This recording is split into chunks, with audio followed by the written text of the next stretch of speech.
In a crowded military courtroom, cameras flashed as she sat in handcuffs. America's first female Navy SEAL sniper, now branded a fraud, a liar, a disgrace. The prosecution mocked her service while whispers rippled through the gallery.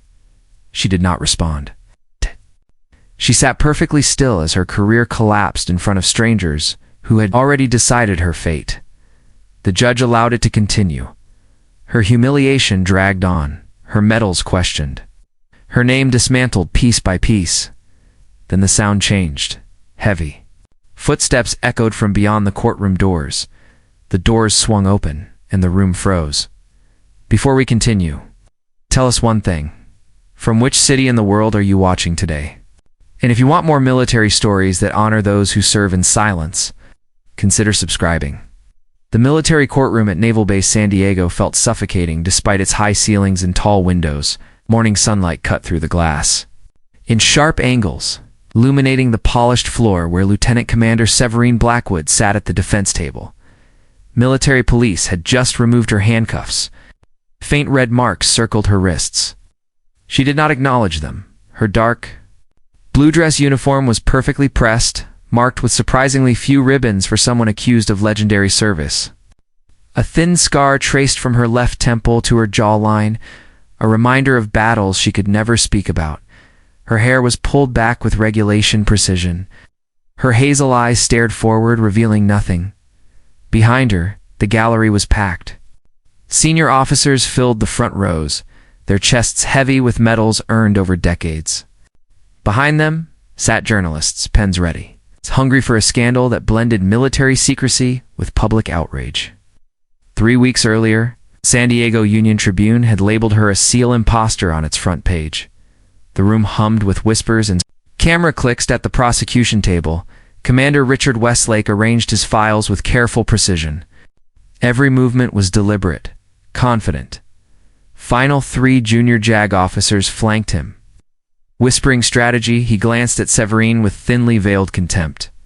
Beside her, her defense attorney, Lieutenant Commander Orion Apprentice, leaned closer. "They're going for blood," he whispered. "Give me something, anything." Severine did not turn her head. "You know I can't," she replied quietly. "They have witnesses," he pressed. "They say you were never in Yemen." The corner of her mouth tightened. "That was all. All rise." The courtroom snapped too.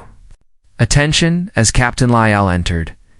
A man known for rigid discipline and zero tolerance for spectacle. "This court-martial is now in session," he said. "Maintain order," Commander Westlake stood. "The prosecution will prove that Lieutenant Commander Blackwood fabricated her service," he began. "That she falsified records, or decorations she did not earn, disobeyed direct orders, and, through reckless ambition, caused the deaths of 2 American service members." Whispers spread. "This is what happens when standards get lowered," someone muttered. A naval intelligence officer in the back row watched silently, his phone vibrating in his pocket. Over 3 days, witness after witness dismantled Severini's official record. No training logs. No mission confirmations. No operational mentions. The evidence looked airtight. "She never spoke, Commander." Harrison Drake testified next. Decorated, respected, certain she was an analyst, he said. She overstepped. During the Almahara operation, she disobeyed orders and joined a forward unit. Her presence compromised the mission. 2 men died. When her attorney pressed for details, the answers were always the same. Classified. The judge allowed it. Later, a naval psychologist testified that Severine suffered from delusions of grandeur, need for validation, fantasy of heroism. The gallery no longer hid its judgment. She should never have been there. During recess, her attorney confronted her. "They erased the records," he asked. "They were purged," she replied.